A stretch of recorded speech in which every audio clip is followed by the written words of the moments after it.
ఇది దాస్తే దాగని. రైట్ రఘురామ్ గారు, ఈ ఎల్లుండి ప్రమాణ స్వీకారం కదా, మోదీ గారు ప్రధానిగా ప్రమాణ స్వీకారం చేస్తారు కదా, ఆ రోజు ఎంతమంది మంత్రులు ప్రమాణం చేస్తారు మోదీ గారితో పాటు? దాంతోపాటు ఏపీ నుంచి కూడా ఉండే అవకాశం ఉందా దాంట్లో? ఇలాంటి చర్చ కూడా ఉంది. దీని మీద ఏమైనా సమాచారం ఉందా? లేదండి, ఎందుకంటే ఎన్డీఏ మీటింగ్ ఇందాకనే అయింది. అదే ఎన్డీఏ లీడర్స్ మీటింగ్ అయింది. అయిన తర్వాత అందరూ సంతకాలు పెట్టి రాష్ట్రపతి గారికి ఇవ్వడం చూసాం మనంతాను, ప్రధానమంత్రి గారు పట్టుకెళ్ళివ్వడం. అదేవిధంగా అయిన తర్వాత కూడా నడ్డా గారి ఇంట్లో కూర్చోవాలని మళ్ళీ ఒకసారి ఎవరైతే అలయన్స్ పార్ట్నర్స్ ఉన్నారో, ఎన్డీఏ పార్ట్నర్స్, వాళ్ళ యొక్క అభ్యర్థి ఎవరైతే మంత్రులను చేయాలనుకుంటారో వాళ్ళ పేర్లు వాళ్ళు ఇస్తారు. కాబట్టి దాని ప్రకారంగా బీజేపీలో ఎవరెవరి పేర్లు ఏం చెప్పాలో బీజేపీ యొక్క కమిటీ వాళ్ళు, మా పార్టీ ఏదైతే పెద్దలు ఉన్నారో వాళ్ళంతా డిసైడ్ చేస్తారు. సో దాన్ని బట్టి ఒక లిస్టు ఫైనల్ లిస్టు అంతా కూర్పు అయిన తర్వాత రాష్ట్రపతికి పంపించడము, అక్కడి నుంచి మళ్ళీ మనకు రావడం, అప్పుడు తెలుస్తుంది మనకి. దానిచేత ఎవరికి ఈలోగా తెలిసే విషయం అంటే గత అనుభవాల ప్రకారం కూడా గతంలో ప్రధానమంత్రిగా చేసినప్పుడు కూడా ఆయన ఒకసారి అయితే చాలా తక్కువ మందిని చేసుకుని మొదటి ప్రమాణ స్వీకారం 5-6గురితోనే చేశారు. ఒకసారి కొద్దిగా ఎక్కువ మందితో చేసినట్టున్నారు. సో ఆ పరిస్థితుల్లో ఈసారి ఎలా ఉండొచ్చు అనే ఒక అంచనా ఉంది.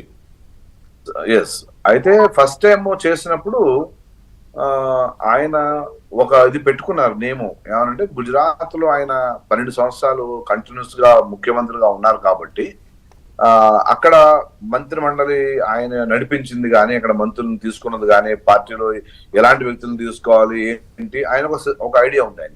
సో ఇప్పుడు దేశం అంతా ఆయన ఫస్ట్ టైం అయినప్పుడు సేమ్ అదే పాటించాలని చూశారు.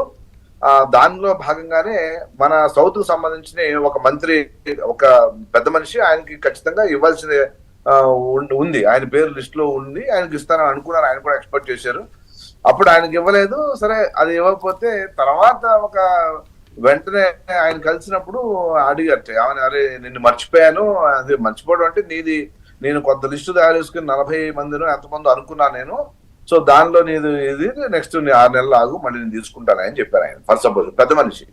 సో అలాగా ఏంటంటే ఒక్కొక్కసారి ఒక్కొక్క మిస్ అయిపోయినా కానీ ఆయన వెంటనే 6 నెలలకు మళ్ళీ ఎక్స్పాన్షన్ చేసి తీసుకున్నారు. సో అంచేత ఇప్పుడైతే కొద్దిగా ఆల్రెడీ 10 ఏళ్ళు ఢిల్లీ రాజ్యాన్ని దేశాన్ని ఏలేరు కాబట్టి ఖచ్చితంగా పార్టీ ఒక సిస్టమేటిక్ గా ఉంటుంది. కాబట్టి మాకంతా ఎవరెవరిని పెట్టాలి ఏంటి, ఎవరి ఎక్స్పీరియన్స్ ఎవరు మొత్తం అంతా ఒక దేశవ్యాప్తంగా ఉన్నటువంటి అన్ని రాష్ట్రాల నుంచి కూలంకషంగా ఉన్న పేర్లు అవి చేస్తారు. దాంట్లో అంటే అనుమానం ఉండదు. సముచిత స్థానం అన్ని మీకు తెలుసు కదా. ఇప్పుడు ఈ జిల్లాకి ఇవ్వాలంటే ఆంధ్రప్రదేశ్ లో చూసుకుందాం, చాలా మంది ఉంటారు, ఏది సీనియర్లు ఉంటారు. ఫర్ సపోజ్ బుచ్చయ్య చౌదరి గారు పెద్ద మనిషి, నిజంగానే పార్టీ పుట్టినప్పటి నుంచి ఆయన అలా గెలుస్తూనే ఉన్నారు. ఆయన అవకాశం, ఆయనకి మంత్రులు తీసుకోవడానికి ఆయన అవకాశం దొరకలేదు, ఆయనకి అదృష్టం లేదు ఆయనకి. అలానే ఆయన ఎవరు చిన్న వంక కూడా పెట్టలేరు ఆయన. సో అలా కొంతమంది మిస్ అయిపోతారు పాపం, ఏం చేస్తాం. అలా రాజకీయ కూడికలు తీసివేతలు యొక్క మన పార్టీ చూసుకుంటూ ఉండాలి, కులాలు చూడాలి, తర్వాత వాళ్ళ యొక్క బ్యాక్గ్రౌండ్ చూడాలి, వాళ్ళ ఎక్స్పీరియన్స్ చూడాలి, రకరకాల కాంబినేషన్లు చూస్తూ ఉంటారు. కాబట్టి నాయకులు అనేవాళ్ళు అది దాని మంత్రిమండలి కూర్పులో చాలా పెద్ద ఎక్సర్సైజ్ చేయాల్సి వస్తుంది. ఒక రాష్ట్రానికి ఎంత చేయాల్సి వస్తే దేశానికి ఎంత పెద్ద చేయాలి చూడండి. ఇన్ని కులాలు అన్ని బేరీజ్ వేసుకోవాలి. సామాజిక సమీకరణాలు ఉంటాయి, ప్రాంతీయ సమీకరణాలు ఉంటాయి, రాజకీయ సమీకరణాలు ఉంటాయి, మిత్రపక్షాలను కూడా బ్యాలెన్స్ చేసుకుని అందరికి కేబినెట్ లో చోటు కల్పించాలి. దాంట్లో సంఖ్యను బట్టి పోర్ట్ఫోలియోస్ మంత్రిగా తీసుకోవడం ఒకటి, మళ్ళీ ఇంపార్టెంట్ పోర్ట్ఫోలియోస్ ఇవ్వడం ఒకటి.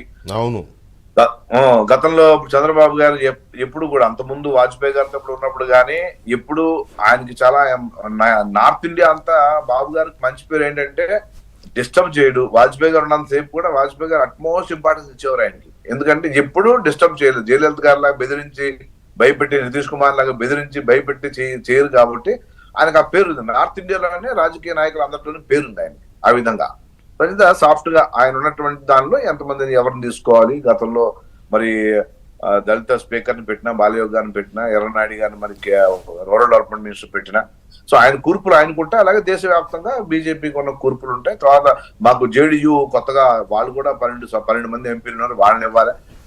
పాశ్వాన్ గారు అబ్బాయి 5 ఎంపీలతో అతను వచ్చాడు, ఆయన వాళ్ళకి ఇవ్వాలి, ఇంపార్టెంట్ పోర్ట్ఫోలియో ఇవ్వాలి. సో ఇలా దేశవ్యాప్తంగా ఈవెన్ మా పార్టీలో ఇప్పుడు మేము ఆంధ్రప్రదేశ్ లో ఫస్ట్ టైం 3 సీట్లు గెలిచాం. అంటే అంతకుముందు కూడా 4 సీట్లు గెలిచాం, అది వేరే. కానీ ఒక కొత్త ఆంధ్రప్రదేశ్ తో 3 సీట్లు గెలవడం అది కూడా సంతోషదాయకం. మాకు కూడా మా ముగ్గురులో కూడా మంత్రి పదవులు ఎవరో ఒకరికి ఇవ్వాలని మేము కూడా కోరుకుంటాం. అలా ఉంటుంది రకరకాలుగా, ఎవరికి ఆశలు ప్రతి ఒక్కళ్ళు ఉంటారు. తమిళనాడు నుంచి ఎవరు గెలవలేదా, కానీ అక్కడ కూడా ఈ లాస్ట్ టైం 2 ఇచ్చారు. అదే విధంగా కేరళ నుంచి ఎవరు గెలవలేదు లాస్ట్ టైం, అయినా అక్కడ కూడా ఇచ్చారు. సో ఈసారి గెలిచాడు కాబట్టి ఖచ్చితంగా సురేష్ గోపి గారికి ఉంటుందని మంత్రి అందరూ అనుకుంటాం ఖచ్చితంగానే. అలా కొన్ని